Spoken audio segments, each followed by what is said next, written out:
ನಮಸ್ಕಾರ ಸ್ನೇಹಿತರೆ, ಎಲ್ಲರಿಗೂ PKV ಕನ್ನಡ ಯೂಟ್ಯೂಬ್ ಚಾನೆಲ್ಗೆ ಸ್ವಾಗತ ಸುಸ್ವಾಗತ. ಇನ್ನು ಕೂಡ ನಿಮ್ಮ ಬ್ಯಾಂಕ್ ಖಾತೆಗಳಿಗೆ ಗೃಹಲಕ್ಷ್ಮಿ ಯೋಜನೆಯ 22-23ನೇ ಕಂತಿನ ಹಣ ಬಂದಿಲ್ಲ ಅಂದರೆ ಇಲ್ಲಿ ಇದೀಗ ಹೊಸ ಅಪ್ಡೇಟ್ಸ್ ಮಾಹಿತಿ ಬಂದಿರುವಂಥದ್ದು. ಹೌದು ಸ್ನೇಹಿತರೆ, ಇಲ್ಲಿ ಸಚಿವೆ ಲಕ್ಷ್ಮೀ ಹೆಬ್ಬಾಳ್ಕರ್ ಅವರು ಮಾಹಿತಿಯನ್ನು ಕೊಟ್ಟಿದ್ದರು.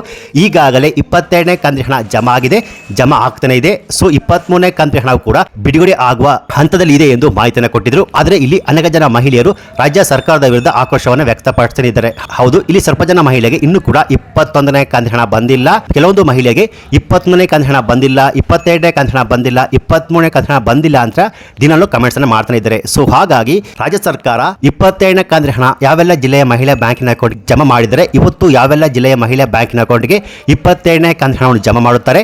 ಹಾಗೆ 23ನೇ ಕಂತಿನ ಹಣ ಜಮಾ ಆಗಲು ಸ್ಟಾರ್ಟ್ ಆಗಿದೆಯಾ, ಒಂದು ವೇಳೆ ಆಗಿಲ್ಲ ಅಂದ್ರೆ ಯಾತ್ರೆಯಿಂದ ಜಮಾ ಆಗುತ್ತೆ. ಹಾಗೆಯೇ ಇಲ್ಲಿ ರಾಜ್ಯ ಸರ್ಕಾರ ಕೊಟ್ಟಿರುವ ಬಿಗ್ ಅಪ್ಡೇಟ್ಸ್ ಏನು ಎನ್ನುವ ಕಂಪ್ಲೀಟ್ ಮಾಹಿತಿ ಇಲ್ಲಿದೆ. ಸೊ ಇವತ್ತು ಮಂಗಳವಾರ ತಾರೀಕು 14ರಂದು ಯಾವೆಲ್ಲ ಜಿಲ್ಲೆಯ ಮಹಿಳೆಯ ಬ್ಯಾಂಕಿನ ಅಕೌಂಟ್ಗೆ 22ನೇ ಕಂತಿನ ಹಣ ಜಮಾ ಆಗುತ್ತೆ, ಹಾಗೆ 23ನೇ ಕಂತಿನ ಹಣದ ಬಗ್ಗೆ ಕೊಟ್ಟಿರುವ ಸರ್ಕಾರ ಗುಡ್ ನ್ಯೂಸ್ ಏನು ಎನ್ನುವ ಕಂಪ್ಲೀಟ್ ಮಾಹಿತಿ ಇಲ್ಲಿದೆ. ಸೊ ನೀವು ಕೂಡ ಗೃಹಲಕ್ಷ್ಮಿ ಯೋಜನೆ ಹಣಕ್ಕಾಗಿ ವೇಟ್ ಮಾಡ್ತಿದ್ರೆ ಈ ವಿಡಿಯೋವನ್ನು ಸ್ಕಿಪ್ ಮಾಡಬೇಡಿ. ಬನ್ನಿ ವಿಡಿಯೋವನ್ನು ಶುರು ಮಾಡೋಣ. ಅದಕ್ಕಿಂತ ಮುಂಚೆ ನೀವಿನ್ನು PKV ಕನ್ನಡ ಯೂಟ್ಯೂಬ್ ಚಾನಲ್ಗೆ ಸಬ್ಸ್ಕ್ರೈಬ್ ಮಾಡಿಲ್ಲ ಅಂದ್ರೆ ದಯವಿಟ್ಟು ಇಲ್ಲಿ ಕಾಣುವಂತಹ ಸಬ್ಸ್ಕ್ರೈಬ್ ಬಟನ್ ಪ್ರೆಸ್ ಮಾಡ್ಕೊಳ್ಳಿ.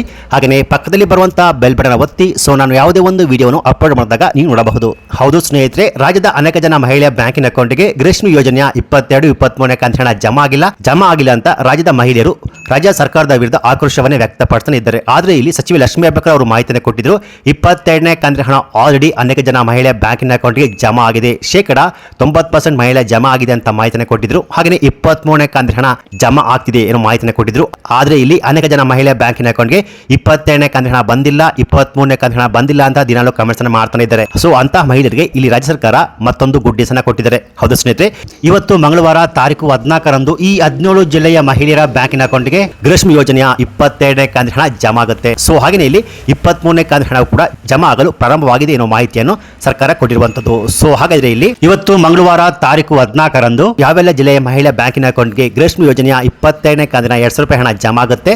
ಆ 17 ಜಿಲ್ಲೆಗಳು ಯಾವುವು ಅಂದ್ರೆ ಗದಗ, ಧಾರವಾಡ, ಉತ್ತರ ಕನ್ನಡ, ಯಾದಗಿರಿ, ಉಡುಪಿ, ದಕ್ಷಿಣ ಕನ್ನಡ, ದಾವಣಗೆರೆ, ಚಿತ್ರದುರ್ಗ, ಬಳ್ಳಾರಿ, ವಿಜಯನಗರ, ಕಲಬುರಗಿ, ತುಮಕೂರು, ಶಿವಮೊಗ್ಗ, ಬೀದರ್, ರಾಮನಗರ, ಚಿಕ್ಕಮಗಳೂರು, ಹಾಸನ. ಸೊ ಈ 17 ಜಿಲ್ಲೆಯ ಮಹಿಳಾ ಬ್ಯಾಂಕಿನ ಅಕೌಂಟ್ಗೆ ಇವತ್ತು ಗೃಹಲಕ್ಷ್ಮಿ ಯೋಜನೆಯ 22ನೇ ಕಂತಿನ ಹಣ ಜಮಾ ಆಗುತ್ತೆ. ಒಂದು ವೇಳೆ ನಿಮ್ಮ ಬ್ಯಾಂಕಿನ ಅಕೌಂಟ್ಗೆ ಗೃಹಲಕ್ಷ್ಮಿ ಯೋಜನೆಯ 21 ಕಂತು ಬಂದಿಲ್ಲ, 22ನೇ ಕಂತಿನ ಹಣ ಬಂದಿಲ್ಲ, 23ನೇ ಕಂತಿನ ಹಣ ಬಂದಿಲ್ಲ ಅಂದ್ರೆ ಏನಕ್ಕೆ ಬಂದಿಲ್ಲ ಅಂದ್ರೆ 2 ಕಾರಣಗಳಿವೆ. ಹೌದು, ಈ 2 ಕಾರಣಗಳಿಂದ ನಿಮ್ಮ ಬ್ಯಾಂಕಿನ ಅಕೌಂಟ್ಗೆ ಗೃಹಲಕ್ಷ್ಮಿ ಯೋಜನೆ ಹಣ ಬಂದಿರುವುದಿಲ್ಲ. ಆ ಕಾರಣಗಳು ಏನು ಅಂದ್ರೆ, ಒಂದು ನಿಮಗೆ ಗೃಹಲಕ್ಷ್ಮಿ ಯೋಜನೆ ಹಣವನ್ನು ಬಂದ್ ಮಾಡಿರ್ತಾರೆ, ಎರಡನೇದು ನೀವು ನಿಮ್ಮ ಸ್ಟೇಟಸ್ನ ಚೆಕ್ ಮಾಡೋದಿಲ್ಲ.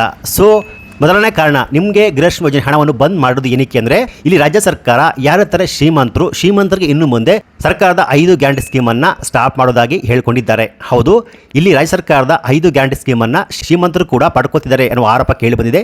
ಸೊ ಹಾಗಾಗಿ ಈಗ ರಾಜ್ಯ ಸರ್ಕಾರ ಶ್ರೀಮಂತರಿಗೆ 5 ಗ್ಯಾರಂಟಿ ಸ್ಕೀಮ್ ಅನ್ನ ಸ್ಟಾಪ್ ಮಾಡ್ತಿದೆ. ಅಂದ್ರೆ ಯಾರು ಇಲ್ಲಿ BPL ರೇಷನ್ ಕಾರ್ಡ್ ಪಡೆದುಕೊಂಡು ಯಾರು ಇಲ್ಲಿ ಶ್ರೀಮಂತರು BPL ರೇಷನ್ ಕಾರ್ಡ್ ಪಡ್ಕೊಂಡಿದ್ರು ಅಂದ್ರೆ IT GST ಫೈಲ್ ಮಾಡ್ತಿದ್ರು ಅಂತವ್ರಿಗೆ ಇನ್ನು ಮುಂದೆ ಗೃಹಲಕ್ಷ್ಮಿ ಯೋಜನೆ ಹಣವನ್ನು ಬಂದ್ ಮಾಡುತ್ತಾರೆ. ಜೊತೆಗೆ ಒಂದೇ ಮನೆಯಲ್ಲಿ ಒಂದೇ ರೇಷನ್ ಕಾರ್ಡ್ ಇದ್ದುಕೊಂಡು ಅವರು ಗೃಹಲಕ್ಷ್ಮಿ ಯೋಜನೆ ಹಣವನ್ನು ಪಡ್ಕೊಳ್ಳಲು ಒಂದೇ ರೇಷನ್ ಕಾರ್ಡ್ನ ಡಿವೈಡ್ ಮಾಡ್ಕೊಂಡಿರ್ತಾರೆ. ಸೊ ಅಂತವ್ರಿಗೆ ಇನ್ನು ಮುಂದೆ ಗೃಹಲಕ್ಷ್ಮಿ ಯೋಜನೆ ಹಣ ಬರುವುದಿಲ್ಲ, ಬಂದ್ ಆಗುವಂಥದ್ದು. ಸೊ ಹಾಗೇನೆ ಇಲ್ಲಿ ಎರಡನೇ ಕಾರಣ ಏನಪ್ಪಾ ಅಂದ್ರೆ, ಕೆಲವೊಂದಿಷ್ಟು ಮಹಿಳೆಯರು ಗೃಹಲಕ್ಷ್ಮಿ ಯೋಜನೆಗೆ ಅರ್ಜಿ ಸಲ್ಲಿಸುವಾಗ ಕೆಲವೊಬ್ಬರು ಅಪ್ಲಿಕೇಶನ್ ಫಾರಂ ಅಲ್ಲಿ ಕೆಲವೊಂದು ತಪ್ಪುಗಳನ್ನು ಮಾಡುತ್ತಾರೆ. ಅದಕ್ಕೆ ಹೋಗ್ಬಿಟ್ಟು ನಿಮ್ಮ ಹತ್ತಿರದ ಮಹಿಳಾ ಮತ್ತು ಮಕ್ಕಳ ಕಲ್ಯಾಣಕ್ಕೆ ಅಲ್ಲಿ ಹೋಗ್ಬಿಟ್ಟು ಗೃಹಲಕ್ಷ್ಮಿ ಯೋಜನೆಯ ಅಪ್ಲಿಕೇಶನ್ ಏನಾಗಿದೆ ಸ್ಟೇಟಸ್ನ ಚೆಕ್ ಮಾಡ್ಕೊಳ್ಳಿ, ಅಥವಾ ನಿಮ್ಮ ಬ್ಯಾಂಕಿನ ಅಕೌಂಟ್ಗೆ ಹಣ ಜಮಾ ಆಗಿರ್ಬೋದು, ನೀವು DBT ಸ್ಟೇಟಸ್ನ ಚೆಕ್ ಮಾಡ್ಕೊಳ್ಳಿ. ಹಾಗಾಗಿ ಈ 2 ಕಾರಣಗಳಿಂದ ನಿಮಗೆ ಗೃಹಲಕ್ಷ್ಮಿ ಯೋಜನೆಯ ಹಲವಾರು ಕಂತುಗಳು ಬಂದಿಲ್ಲ ಅಂದ್ರೆ ಈ 2 ಕಾರಣಗಳಿಂದ ನಿಮ್ಮ ಬ್ಯಾಂಕಿನ ಅಕೌಂಟ್ಗೆ ಗೃಹಲಕ್ಷ್ಮಿ ಯೋಜನೆ ಹಣ ಬಂದಿರುವುದಿಲ್ಲ. ಸೊ ಅದನ್ನ ಒಮ್ಮೆ ಚೆಕ್ ಮಾಡ್ಕೊಳ್ಳಿ. ಸೊ ಹಾಗೇನೆ ಇವತ್ತು ಮಂಗಳವಾರ ತಾರೀಕು 14ರಂದು ಗೃಹಲಕ್ಷ್ಮಿ ಯೋಜನೆಯ 22ನೇ ಕಂತಿನ ಹಣ ಯಾರಿಗಿನ್ನೂ ಬಂದಿಲ್ಲ ಅವ್ರಿಗೆ ಇವತ್ತು 100% ನಿಮ್ಮ ಬ್ಯಾಂಕ್ ಖಾತೆಗಳಿಗೆ ಜಮಾ ಆಗುತ್ತೆ. ನಿಮ್ಮ ಬ್ಯಾಂಕ್ ಖಾತೆಗಳಿಗೆ ಗೃಹಲಕ್ಷ್ಮಿ ಯೋಜನೆಯ 22ನೇ ಕಂತಿನ ಹಣ ಜೊತೆಗೆ 23ನೇ ಕಂತಿನ ಹಣ ಜಮಾ ಆಗಿದ್ರೆ ಈ ವಿಡಿಯೋದ ಲೈಕ್ ಕೊಟ್ಟು ಹಣ ಜಮಾ ಆಗಿದೆ ಅಂತ ಕಮೆಂಟ್ಸ್ ಅನ್ನು ಮಾಡಬಹುದು. ಒಂದು ವೇಳೆ ಜಮಾ ಆಗಿಲ್ಲ ಅಂದ್ರೆ ಈ ವಿಡಿಯೋದ ಲೈಕ್ ಕೊಟ್ಟು ಹಣ ಜಮಾ ಆಗಿಲ್ಲ ಅಂತ ಕಮೆಂಟ್ಸ್ ಅನ್ನು ಮಾಡಬಹುದು. ಸೊ ಈ ಮಾಹಿತಿ ನಿಮಗೆ ಇಷ್ಟ ಆಗಿದ್ರೆ ಈ ವಿಡಿಯೋದ ಲೈಕ್ ಕೊಟ್ಟು ಈ ವಿಡಿಯೋವನ್ನು ಗೃಹಲಕ್ಷ್ಮಿ ಯೋಜನೆಯ ಹಣ ಪಡೆದಿರುವ ಎಲ್ಲ ಮಹಿಳೆಗೆ ಶೇರ್ ಮಾಡಿ. ಹಾಗೆಯೇ ಇದೇ ರೀತಿಯಾದ ಸರ್ಕಾರಿ ಮಾಹಿತಿಗೆ ಕೂಡಲೇ PKV ಕನ್ನಡ ಯೂಟ್ಯೂಬ್ ಚಾನಲ್ಗೆ ಸಬ್ಸ್ಕ್ರೈಬ್ ಮಾಡಿ, ಸಪೋರ್ಟ್ ಮಾಡಿ. Thanks for watching.